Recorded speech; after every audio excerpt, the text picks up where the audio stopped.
ಶ್ರೀ ಗುರು ಗಣಪತಿಭ್ಯಾಂ ನಮಃ. ಶ್ರೀ ಶಾರದಾಂಬಾಯೈ ನಮಃ. ಎಲ್ಲ ನನ್ನ ಆತ್ಮೀಯ ವೀಕ್ಷಕ ಬಂಧುಗಳಿಗೆ ನಮಸ್ಕಾರ. ವೀಕ್ಷಕರೇ, ಕ್ರೋಧಿನಾಮ ಸಂವತ್ಸರ, ದಕ್ಷಿಣಾಯಣ, ಶರದ್ ಋತು, ಆಶ್ವೀಜ ಮಾಸ, ಅಕ್ಟೋಬರ್ ತಿಂಗಳ ಮಾಸ ಭವಿಷ್ಯಗಳನ್ನು ತಿಳ್ಕೊಳ್ಳೋಣ. ಅಕ್ಟೋಬರ್ 3ನೇ ತಾರೀಕಿನಿಂದ ಶರನ್ನವರಾತ್ರಿ ಪ್ರಾರಂಭ ಆಗುವಂಥದ್ದಿರುತ್ತೆ. ವಿಶೇಷವಾದಂತಹ ಪರ್ವಕಾಲ. ದುರ್ಗಾ ಪರಮೇಶ್ವರಿಯ ಆರಾಧನೆ ಮಾಡೋದ್ರಿಂದ ಕಲಿಯುಗದಲ್ಲಿ ಅತಿ ಕ್ಷಿಪ್ರವಾಗಿ ವರವನ್ನು ಪಡೆಯೋದಕ್ಕೆ ಸಾಧ್ಯವಾಗುತ್ತೆ ಅಂತ ಹೇಳ್ಬೋದು. 9ನೇ ತಾರೀಕು ಮೂಲ ನಕ್ಷತ್ರದ ದಿವಸ ಸರಸ್ವತಿ ಆವಾಹನೆ ಮಾಡುವಂತಹ ದಿವಸ ಆಗಿರುತ್ತೆ. ಸರಸ್ವತಿ ಪೂಜೆ ಮಾಡುವಂಥದ್ದು. ಅದೇ ರೀತಿಯಾಗಿ 11ನೇ ತಾರೀಕು ದುರ್ಗಾಷ್ಟಮಿ, ಆಯುಧ ಪೂಜೆ, ದುರ್ಗಾ ಪರಮೇಶ್ವರಿಯ ಆರಾಧನೆ ಮಾಡುವಂತಹ ದಿವಸ. ಎಲ್ಲ ಭಕ್ತಾದಿಗಳು ಕೂಡ ದುರ್ಗಾ ಪರಮೇಶ್ವರಿಯ ಕೃಪೆಗೆ ಪಾತ್ರರಾಗಿ ಅಂತ ಹೇಳ್ತಾ 12ನೇ ತಾರೀಕು ವಿಜಯದಶಮಿಯ ಆಚರಣೆ ಮಾಡುವಂತಹ ದಿವಸ ಆಗಿರುತ್ತೆ.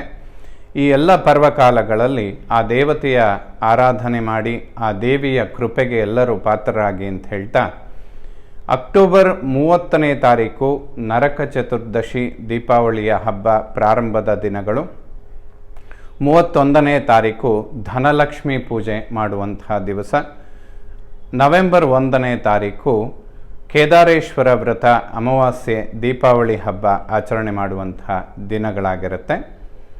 ಈ ಅಕ್ಟೋಬರ್ ಮಾಸಗಳಲ್ಲಿ ಬರುವಂತಹ ಈ ಎಲ್ಲ ವಿಶೇಷವಾದಂತಹ ಪರ್ವಕಾಲಗಳಲ್ಲಿ ಆ ದೇವಿಯ ಆರಾಧನೆ ಮಾಡಿ ಸಂಪೂರ್ಣ ದೈವಾನುಗ್ರಹಕ್ಕೆ ಪಾತ್ರರಾಗಿ ಅಂತ ಹೇಳ್ತಾ ಈ ಅಕ್ಟೋಬರ್ ತಿಂಗಳಲ್ಲಿ ಬದಲಾಗುವ ಗ್ರಹಗಳನ್ನು ಒಮ್ಮೆ ನೋಡೋಣ. 10ನೇ ತಾರೀಕು ಬುಧ ತುಲಾರಾಶಿಯನ್ನು ಪ್ರವೇಶ ಮಾಡ್ತಾನೆ. 12ನೇ ತಾರೀಕು ಶುಕ್ರ ವೃಶ್ಚಿಕ ರಾಶಿಯನ್ನು ಪ್ರವೇಶ ಮಾಡ್ತಾನೆ. ಅದೇ ರೀತಿಯಾಗಿ 17ನೇ ತಾರೀಕು ಸೂರ್ಯ ತನ್ನ ನೀಚ ಕ್ಷೇತ್ರವಾದಂತಹ ತುಲಾರಾಶಿಯನ್ನು ಪ್ರವೇಶ ಮಾಡ್ತಾನೆ. ಅಕ್ಟೋಬರ್ 20ನೇ ತಾರೀಕು ಕುಜ ಕರ್ಕಾಟಕ ರಾಶಿಯನ್ನು ಪ್ರವೇಶ ಮಾಡ್ತಾನೆ. ಅದು ಕೂಡ ಅವನಿಗೆ ನೀಚ ಕ್ಷೇತ್ರವಾಗಿರುತ್ತೆ.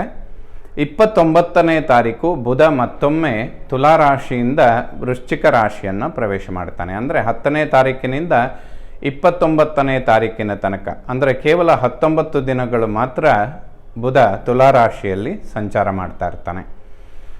ಈ ಬದಲಾಗುವಂತಹ ಗ್ರಹಗಳಿಂದ ಅಕ್ಟೋಬರ್ ತಿಂಗಳಲ್ಲಿ ಮಿಥುನ ರಾಶಿಯವರ ಮಾಸ ಭವಿಷ್ಯ ಹೇಗಿರುತ್ತೆ ನೋಡೋಣ. ಮಿಥುನ ರಾಶಿಯವರಿಗೆ ಲಗ್ನ ರಾಶ್ಯಾಧಿಪತಿಯಾದಂಥ ಬುಧ ಉಚ್ಚ ಕ್ಷೇತ್ರದಲ್ಲಿರ್ತಾನೆ ಅಕ್ಟೋಬರ್ 10ನೇ ತಾರೀಕಿನ ತನಕ.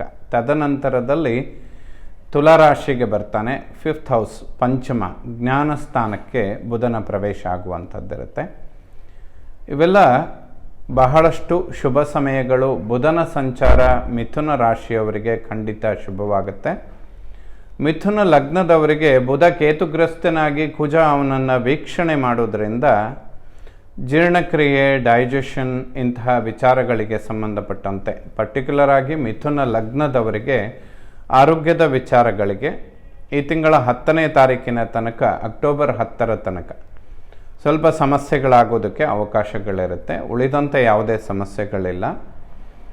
ಬುಧ ಕೇತುಗ್ರಸ್ತನಾಗಿದ್ದರೂ ಕೂಡ ಅವನು ಉಚ್ಚ ಕ್ಷೇತ್ರದಲ್ಲಿರ್ತಾನೆ. ಆದರೆ ಗುರು ಮತ್ತು ಕುಜ ಎರಡೂ ಗ್ರಹಗಳ ದೃಷ್ಟಿ ಬುಧನ ಮೇಲೆ ಬೀಳುವಂಥದ್ದಿರುತ್ತೆ. ಸೊ ಹಾಗಾಗಿ ಮಿಥುನ ರಾಶಿಯವರು ಆರೋಗ್ಯದ ವಿಚಾರಗಳಿಗೆ ವಿಷ್ಣು ಆರಾಧನೆ ಮಾಡುವಂಥದ್ದು, ವಿಷ್ಣು ಸಹಸ್ರನಾಮ ಸ್ತೋತ್ರಗಳನ್ನು ಕೇಳುವಂಥದ್ದು ಅತ್ಯಂತ ಅವಶ್ಯಕವಾಗುತ್ತೆ. ಅದರಲ್ಲೂ ಕೂಡ ಜನ್ಮ ಲಗ್ನದಲ್ಲಿರುವಂತಹ ಕುಜ ರಕ್ತಕಾರಕನಾಗಿ ರಕ್ತದೋಷಗಳನ್ನು ಸೃಷ್ಟಿ ಮಾಡೋದಕ್ಕೆ ಸ್ವಲ್ಪ ಕಾರಣವಾಗುತ್ತೆ. ಈ ತಿಂಗಳ 20ರ ನಂತರ ಕುಜ ತನ್ನ ನೀಚ ಕ್ಷೇತ್ರವಾದಂಥ ಕರ್ಕಾಟಕ ರಾಶಿಯನ್ನು ಪ್ರವೇಶ ಮಾಡ್ತಾನೆ. ನೋಡಿ, ಇದೊಂದೆರಡು ಬದಲಾಗುವ ಗ್ರಹಗಳ ಬಗ್ಗೆ ಮಿಥುನ ರಾಶಿಯವರು ಸ್ವಲ್ಪ ಗಮನಿಸ್ಕೊಳ್ಬೇಕು. ಒಳಿತಿರೋದನ್ನು ಹೇಗೆ ಹೇಳ್ತಾ ಬರ್ತೀವೋ ಅದೇ ರೀತಿಯಾಗಿ ಪರಾಕ್ರಮ ಗ್ರಹಗಳೆಲ್ಲ ನೆಗೆಟಿವ್ ಹೌಸ್ಗಳಿಗೆ ಬಂದಾಗ ಅದರಿಂದ ಉಂಟಾಗುವ ಕೆಲವು ವ್ಯತ್ಯಾಸಗಳ ಬಗ್ಗೆ ತಿಳ್ಕೊಂಡ್ರೆ ಅದಕ್ಕೆ ಬೇಕಾದಂತಹ ರೆಮಿಡಿಗಳನ್ನು ಮಾಡಿಕೊಳ್ಳೋದಕ್ಕೆ ಖಂಡಿತ ಸಾಧ್ಯವಾಗುತ್ತೆ. ಆರೋಗ್ಯದ ವಿಚಾರಗಳು ಹೆಚ್ಚಾಗಿ ಲಗ್ನದವರಿಗೆ ಮಾತ್ರ ಸಂಬಂಧಪಡುತ್ತೆ. ರಾಶಿಗೆ ಅಷ್ಟೊಂದು ಅಪ್ಲೈ ಆಗೋದಿಲ್ಲ.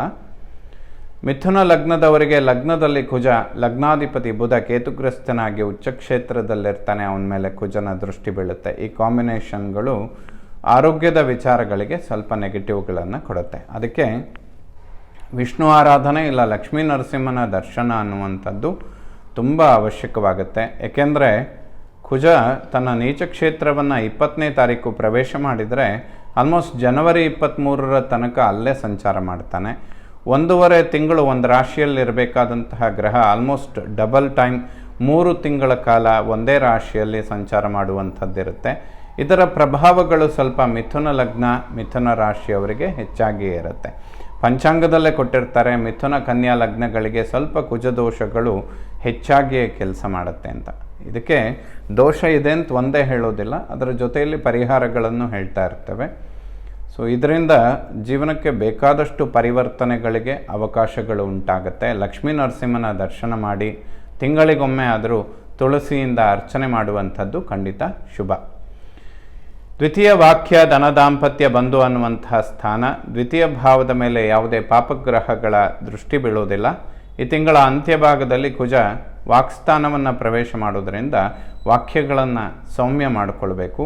ಅನವಶ್ಯಕ ಕಲಹಗಳಿಗೆ ಅವಕಾಶ ಕೊಡದೇ ಇರೋದು ಶುಭವಾಗುತ್ತೆ. ರಕ್ತಕಾರಕನಾಗಿ ಕುಜ ನೀಚ ಕ್ಷೇತ್ರವನ್ನು ಪ್ರವೇಶ ಮಾಡಿದಾಗ ರಕ್ತದೋಷಗಳು, ಸ್ವಲ್ಪ ಹಣಕಾಸಿನ ವಿಚಾರಗಳಲ್ಲಿ ಧನವ್ಯಯಗಳಿಗೆ ಕುಜನ ಪ್ರಭಾವಗಳು ಈ ತಿಂಗಳ 20ರ ನಂತರ ಸ್ವಲ್ಪ ಕಾರಣವಾಗಿರುತ್ತೆ. ಬಟ್ ಶುಕ್ರ ಸ್ವಕ್ಷೇತ್ರದಲ್ಲಿರ್ತಾನೆ ಈ ತಿಂಗಳ ಮಧ್ಯಭಾಗದ ತನಕ, 12ನೇ ತಾರೀಕಿನ ತನಕ. ಇದು ಅತ್ಯಂತ ಶುಭ ಫಲ. 10ನೇ ತಾರೀಕಿನ ತನಕ ಬುಧನು ಕೂಡ ಉಚ್ಚ ಕ್ಷೇತ್ರದಲ್ಲಿರ್ತಾನೆ, ಇದು ಕೂಡ ಶುಭ ಫಲ. ಒಟ್ಟಿನಲ್ಲಿ ಅಕ್ಟೋಬರ್ 10-12ರ ತನಕದ ಸಮಯಗಳು ಮಿಥುನ ರಾಶಿಯವರಿಗೆ ಬಹಳಷ್ಟು ಅಭಿವೃದ್ಧಿಗಳನ್ನು ಖಂಡಿತ ಕೊಡುತ್ತೆ. ಹಣಕಾಸಿನಲ್ಲಿಯೂ ಕೂಡ ಅಭಿವೃದ್ಧಿಗಳನ್ನು ಖಂಡಿತ ನಿರೀಕ್ಷೆ ಮಾಡಬಹುದು. 20ರ ನಂತರದಲ್ಲಿ ಲಕ್ಷ್ಮೀ ನರಸಿಂಹನ ದರ್ಶನ ಮಾಡುವಂಥದ್ದು ಒಂದು 3 ತಿಂಗಳ ಕಾಲ ಅತ್ಯಂತ ಅವಶ್ಯಕವಾಗುತ್ತೆ. 3ನೇ ಮನೆಯನ್ನು ಒಡಹುಟ್ಟು ಸೋದರ ಪರಾಕ್ರಮ ಸ್ಥಾನ ಅಂತ ಹೇಳ್ತೇವೆ. 3ರ ಅಧಿಪತಿಯಾದಂತಹ ಸೂರ್ಯ ಕನ್ಯಾ ರಾಶಿಯಲ್ಲಿ ಉಚ್ಚ ಬುಧನ ಜೊತೆ ಬುಧಾದಿತ್ಯ ಯೋಗದಲ್ಲಿರ್ತಾನೆ, ಖಂಡಿತ ಶುಭ ಫಲಗಳನ್ನು ಪಡೆಯೋದಕ್ಕೆ ಸಾಧ್ಯ. ತದನಂತರದಲ್ಲಿ ಸೂರ್ಯ ನೀಚ ಕ್ಷೇತ್ರವನ್ನು ಪ್ರವೇಶ ಮಾಡ್ತಾನೆ. 17ನೇ ತಾರೀಕಿನ ನಂತರದಲ್ಲಿ ಸ್ವಲ್ಪ ಹಣಕಾಸಿನ ವಿಚಾರಗಳಲ್ಲಿ ಮಿಥುನ ರಾಶಿಯವರು ಆ ಸಮಯಗಳಲ್ಲಿ ಹಿಡಿತಗಳನ್ನು ಇಟ್ಕೊಳ್ಬೇಕು. ಇಲ್ಲದೇ ಇದ್ದರೆ ಧನ ವ್ಯಯಗಳು ಹೆಚ್ಚಾಗೋದಕ್ಕೆ ಅವಕಾಶಗಳು ಹೆಚ್ಚಾಗಿರುತ್ತೆ. 17ನೇ ತಾರೀಕು ಸೂರ್ಯ ನೀಚ ಕ್ಷೇತ್ರಕ್ಕೆ ಬಂದರೆ 20ನೇ ತಾರೀಕು ಕುಜ ನೀಚ ಕ್ಷೇತ್ರಕ್ಕೆ ಬರ್ತಾನೆ. ಈ 2 ಗ್ರಹಗಳ ಪರಿವರ್ತನೆ ಮಿಥುನ ರಾಶಿಯವರಿಗೆ ಸ್ವಲ್ಪ ಪ್ರಭಾವಗಳನ್ನು ಬೀರುತ್ತೆ. ನೀಚ ಕ್ಷೇತ್ರದಲ್ಲಿರುವ ಸೂರ್ಯನ ಮೇಲೆ ಕುಜನ ದೃಷ್ಟಿ ಕೂಡ ಬೀಳುತ್ತೆ. ಇವೆಲ್ಲ ಹಣಕಾಸಿನ ವಿಚಾರದಲ್ಲಿ ಸ್ವಲ್ಪ ಎಚ್ಚರಿಕೆಗಳನ್ನು ತೆಗೆದುಕೊಳ್ಬೇಕು. ಯಾವುದೇ ಇನ್ವೆಸ್ಟ್ಮೆಂಟ್ಗಳಿದ್ದರೆ ಒಂದು 2-3 ತಿಂಗಳು ಪೋಸ್ಟ್ಪೋನ್ ಮಾಡಿಕೊಳ್ಳೋದು ಒಳ್ಳೆಯದು ಮಿಥುನ ರಾಶಿಯವರು ಖಂಡಿತವಾಗ್ಲೂ. 4ನೇ ಮನೆ ವಿದ್ಯೆ, ಮಾತೃ ವಾಹನ, ಸುಖ, ಪ್ರಾಪರ್ಟಿ.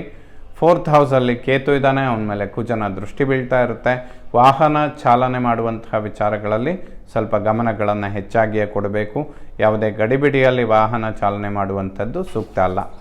ಇನ್ನು ಭೂಮಿಗೆ ಸಂಬಂಧಪಡುವಂತಹ ವ್ಯವಹಾರಗಳು, ಪ್ರಾಪರ್ಟಿ, ಇದೆಲ್ಲ ಗುರುಬಲದ ಅವಶ್ಯಕತೆ ಸ್ವಲ್ಪ ಇರುತ್ತೆ. ಗುರುಬಲ ಪ್ರಾರಂಭ ಆಗುವ ತನಕ ಮಿಥುನ್ ರಾಶಿಯವರು ಅದನ್ನೆಲ್ಲ ಪೋಸ್ಟ್ಪೋನ್ ಮಾಡಿಕೊಳ್ಳೋದು ಖಂಡಿತ ಉತ್ತಮವಾಗುತ್ತೆ. ಮಾತೃವಿನ ಆರೋಗ್ಯದ ವಿಚಾರಗಳಲ್ಲಿ ಸಣ್ಣ ಪುಟ್ಟ ವ್ಯತ್ಯಾಸಗಳಾಗೋದಕ್ಕೆ ತುಂಬ ಕಾರಣಗಳಿರುತ್ತೆ. ಏಕೆಂದರೆ ಕುಜವತ್ ಕೇತು, ಕೇತುವಿನ ಮೇಲೆ ಕುಜನ ದೃಷ್ಟಿ ಸುಖ ಸ್ಥಾನದಲ್ಲಿ ಸುಖ ಹಾನಿಯಾಗೋದಕ್ಕೆ ಕಾರಣ ಆಗುತ್ತೆ. ಮಾತೃವಿನ ಆರೋಗ್ಯದಲ್ಲಿ ವ್ಯತ್ಯಾಸಗಳಾಗೋದಕ್ಕೆ ಕಾರಣ. ಜನ್ಮರಾಶಿಯಲ್ಲಿ ಕುಜನಿದ್ದು 4ನೇ ಮನೆಯಲ್ಲಿ ಕೇತು, ಅವನ ಮೇಲೆ ಕುಜನ ದೃಷ್ಟಿ, ಇವೆಲ್ಲ ಇದಕ್ಕೆ ಪರಿಹಾರ ಗಣಪತಿ ಮತ್ತು ಲಕ್ಷ್ಮೀ ನರಸಿಂಹ ಅತ್ಯಂತ ಅವಶ್ಯಕವಾಗುತ್ತೆ ಮಿಥುನ್ ರಾಶಿಯವರಿಗೆ. ಯಾವುದೇ ವಾಹನ ಖರೀದಿ ಮಾಡುವಂತಹ ವಿಚಾರಗಳಿದ್ದರೆ ಅಥವಾ ಪ್ರಾಪರ್ಟಿಗಳ ಬಗ್ಗೆ ಆಸಕ್ತಿಗಳಿದ್ದರೆ ಅಕ್ಟೋಬರ್ 12ನೇ ತಾರೀಕಿನ ತನಕ ಶುಭ ಸಮಯ ಅಂತ ಹೇಳ್ಬೋದು. ಆಲ್ಮೋಸ್ಟ್ 17ರ ತನಕವೂ ಕೂಡ ಶುಭ ಸಮಯಗಳಾಗಿರುತ್ತೆ. 5ನೇ ಮನೆ ಜ್ಞಾನ ಸಂತಾನ ಪೂರ್ವಪರ ಪುಣ್ಯ.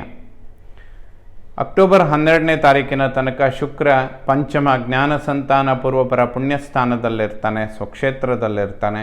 ಸಂತಾನದ ಅಂಚಿನಲ್ಲಿರುವವರಿಗೆ ಖಂಡಿತ ಶುಭ ಸಮಯಗಳಾಗಿರುತ್ತೆ.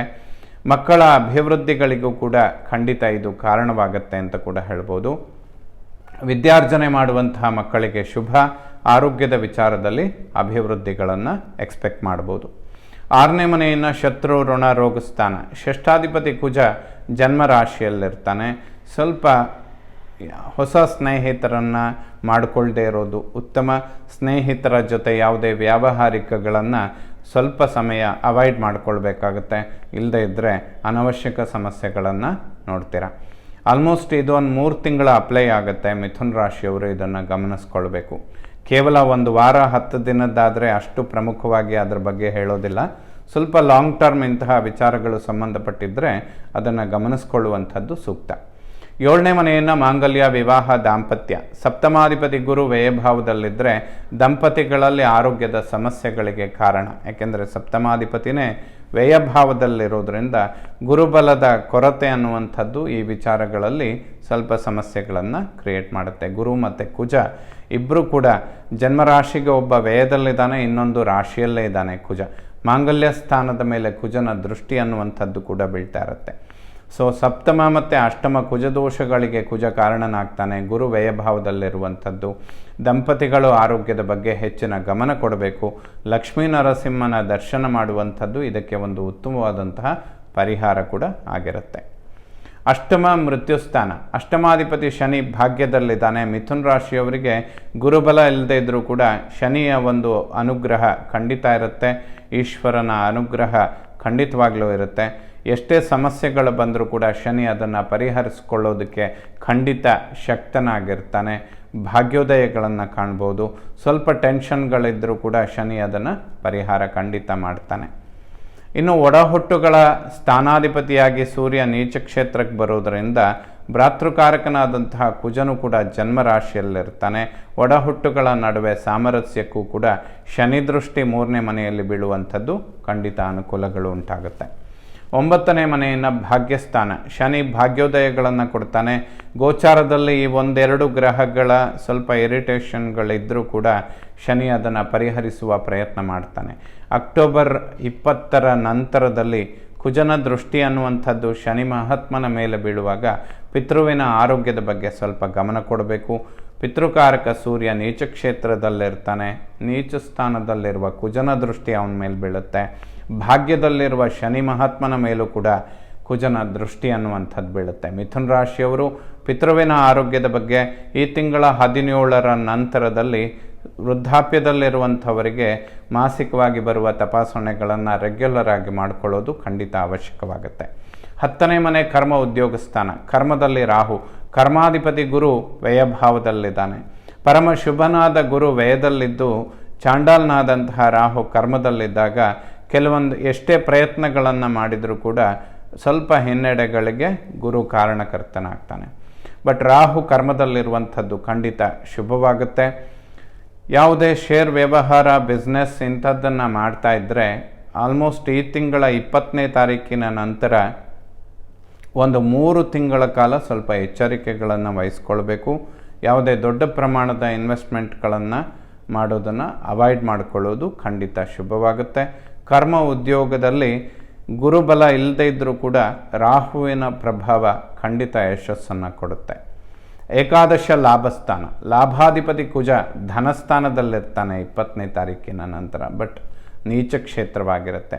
ಸೊ ಇನ್ವೆಸ್ಟ್ಮೆಂಟ್ಗಳನ್ನು ಮಾಡೋದಕ್ಕೆ ಹೋದರೆ ಅದು ಒಂದು ಕಡೆ ಸ್ಟ್ರಕ್ ಆಗೋದಕ್ಕೆ ತುಂಬ ಕಾರಣಗಳಿರುತ್ತೆ. ಹಾಗಾಗಿ ಮಿಥುನ ರಾಶಿಯವರು ಅಕ್ಟೋಬರ್ 20ರ ನಂತರದಲ್ಲಿ ಸ್ವಲ್ಪ ದೊಡ್ಡ ಪ್ರಮಾಣದ ಇನ್ವೆಸ್ಟ್ಮೆಂಟ್ಗಳು ಅಥವಾ ಲೈಫ್ ಟೈಮ್ ಇನ್ವೆಸ್ಟ್ಮೆಂಟ್ಗಳಿದ್ದರೆ ವಿಮರ್ಶೆ ಮಾಡಿಕೊಳ್ಳೋದು ಖಂಡಿತ ಉತ್ತಮ. ವ್ಯಯಭಾವವನ್ನು ಮೋಕ್ಷಸ್ಥಾನ. ಗುರು ವ್ಯಯದಲ್ಲಿದ್ದರೆ ಗುರುತರವಾದ ಕರ್ಮಗಳನ್ನು ಮಾಡೋದು ಖಂಡಿತ ಪುಣ್ಯ ಸಂಪಾದನೆಗೆ ಶುಭವಾಗುತ್ತೆ. ಹೆಚ್ಚಿನ ಕನ್ಫ್ಯೂಷನ್ಗಳಿಲ್ಲ. ಮಿಥುನ ಲಗ್ನದವರು ಸ್ವಲ್ಪ ಆರೋಗ್ಯದ ಬಗ್ಗೆ ಗಮನ ಕೊಡಬೇಕು. ರಾಶಿಗೇನು ಅಷ್ಟು ಅಪ್ಲೈ ಆಗೋದಿಲ್ಲ.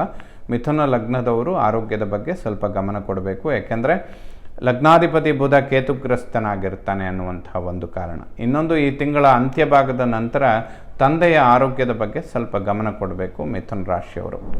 ಸೊ ಈ ತಿಂಗಳ 20ನೇ ತಾರೀಕಿನ ನಂತರ ವಾಕ್ಯಗಳನ್ನು ಸ್ವಲ್ಪ ಸೌಮ್ಯ ಮಾಡಿಕೊಳ್ಬೇಕು. ಇನ್ವೆಸ್ಟ್ಮೆಂಟ್ಗಳ ಬಗ್ಗೆ ಹೆಚ್ಚಿನ ಗಮನಗಳನ್ನು ಕೊಡಬೇಕು. ಅನಿರೀಕ್ಷಿತವಾಗಿ ಯಾವುದೇ ಇನ್ವೆಸ್ಟ್ಮೆಂಟ್ಗಳನ್ನು ಮಿಥುನ ರಾಶಿಯವರು ಮಾಡೋ ಹಾಗಿಲ್ಲ. ಎಲ್ಲ ನವಗ್ರಹಗಳು ಕೂಡ ಶುಭ ಫಲಗಳನ್ನೇ ಕೊಡುವಂಥವರಾಗಲಿ. ಮಿಥುನ ರಾಶಿಯವರಿಗೆ ಎಲ್ಲ ಗ್ರಹಗಳ ಒಂದು ಶುಭ ಫಲ ಅನ್ನುವಂಥದ್ದು ಸಿಗಲಿ.